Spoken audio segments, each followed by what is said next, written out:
Hello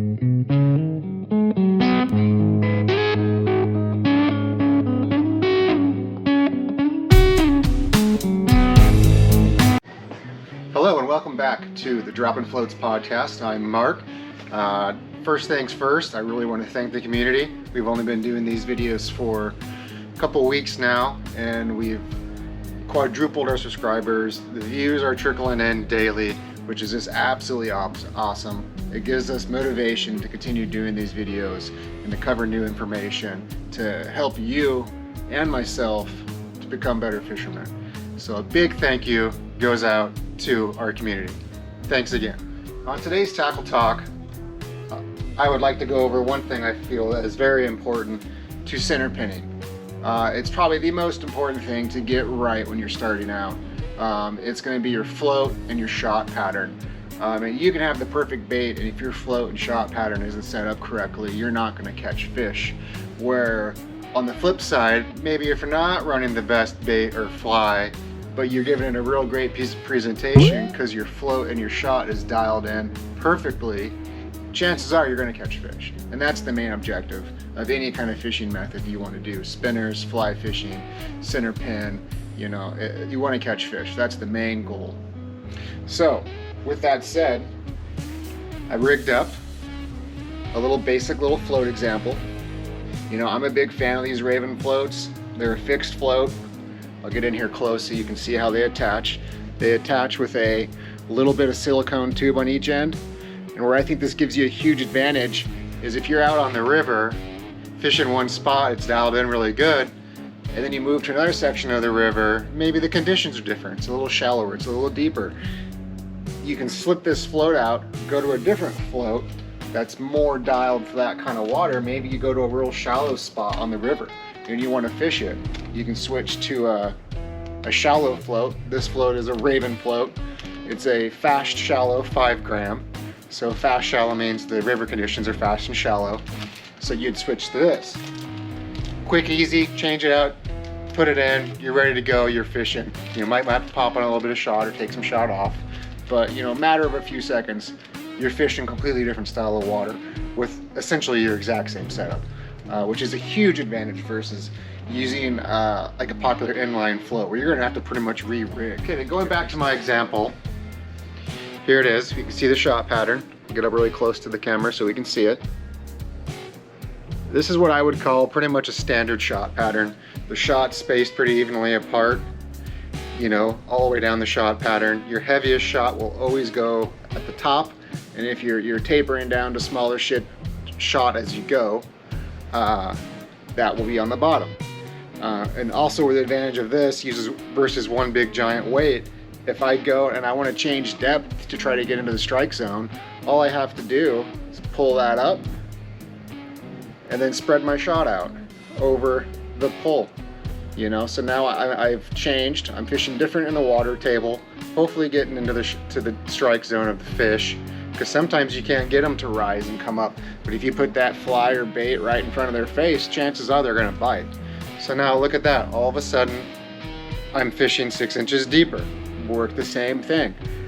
When I work water, I usually start pretty shallow depending on the conditions. You know, if it's a 6-foot hole, I'll start about 2 foot, 3 foot, work my way all the way down by doing exactly this, pulling the shot apart, sliding the float up until I start consistently hitting the bottom, which you'll tell when you're consistently hitting the bottom. And then from there, I'll bring it up 6 inches, make sure and thoroughly fish the hole before I move. That way I know I'm covering the water table all the way down to the bottom, you know, versus just running the same setup in every hole. You're only fishing the same section of water, no matter where. The next topic I want to talk about is reading the float. It all goes together. We're setting the float up with our shot pattern. So this is a 6.2 gram float, which means you need 6.2 grams of counterweight, including your bait or fly down below, to make sure this float is riding right at the line. You don't want to see any black shown when it's in the water, and you don't want it to be just barely seeing any orange. You want it to be right at that water line on the float and just be seeing the orange. That means you've got the counterbalance set up perfectly, which is what we want. We don't want to be high floating or, you know, too much and it's getting constantly pulled under, because you're not going to catch fish that way. And the perfect presentation is if the river is going this way, we want the float to ride true, like that, the whole way down. So this float is pretty much like an analog feedback to, am I fishing effectively? So this is fishing effectively, right? We see the shot going down. We know our bait's down here, so it's going down with the current, fishing effectively. If we ever get into a situation where we notice the float doing this, where it's leaning downstream with the river, that means we're hitting bottom, we're snagged. So a little bit of this is, I feel, is okay. If I'm floating, you know, I hit a big rock and it tilts a little bit but then comes right back, to me that's almost perfect, because that's telling I'm getting down to the bottom, you know. But I don't want to be, my whole drift doesn't want to be like this. That means we're not fishing effectively. So remember, true like that, it means we're fishing right. Or if we notice, you know, the float's really high and bouncy and it's getting knocked over all the time, that means we don't have enough counterbalance on the line. We need to add some shot to get it down, sat down, riding true. Or sometimes you get into, like, there's some boily water I like to fish on the Deschutes, and boils can be a challenge with float fishing because there's so many crazy currents going on. So in those situations, like, if I'm set up right and it's still getting pulled under, I have two options. I can switch to a heavier float, add shot to get it to ride. Or I've also found if I just pull some shot off and actually high float it, which means I don't have enough counterbalance, but the float will ride, because now the current is not able to pull it under, because there's not as much shot down there. It's still getting to the bottom, or getting down to the level of water I want. So I found both of those methods to be effective in boily water, you know. And sometimes you can't help in the boils where it gets kind of pushed over sometimes, you know, just because the natural current and the force of water is unreal.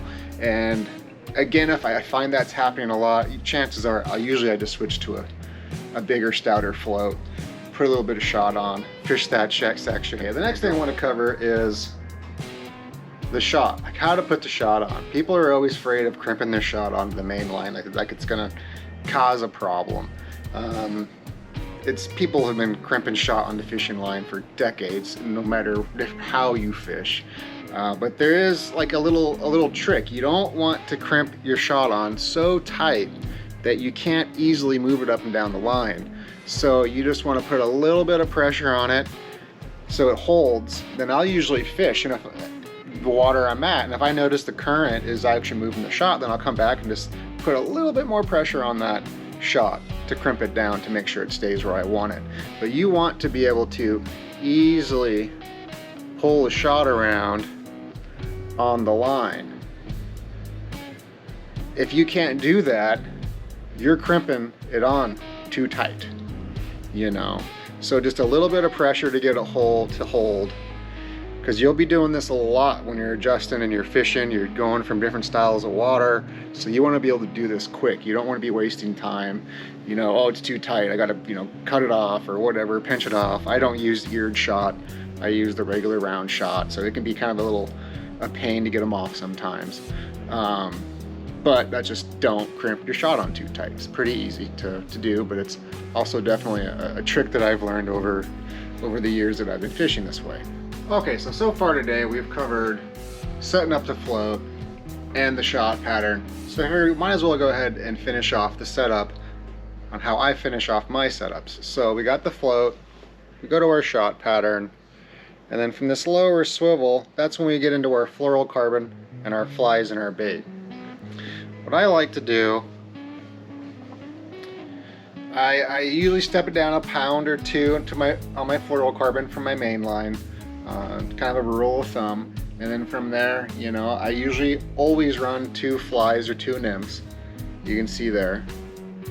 I used to always tie this upper fly eye to eye and kind of run it off to the side, but lately I've kind of stolen it from fly fishing, where they'll tie a tag on the main line.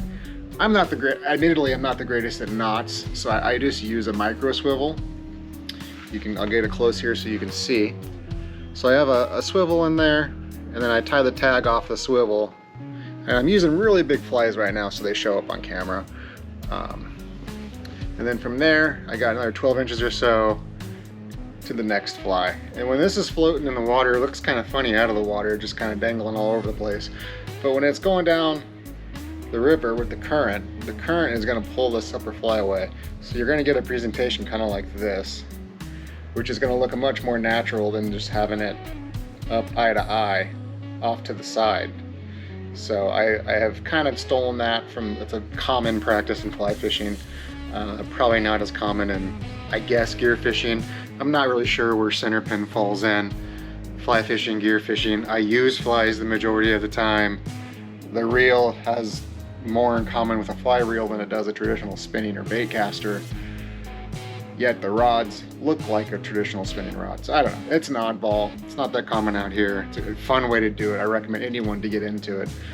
So yeah, the final setup, float, shot, to your flies. And so, like I said earlier, to adjust your depth, you just slide the shot down. And a little trick I learned, if I'm trying to go shallower, instead of trying to pull all these down and space them all even apart, a quick way is just to pull and collapse down the upper shot like this, and then pull your shot down, because your heaviest shot should always be at the base of the float.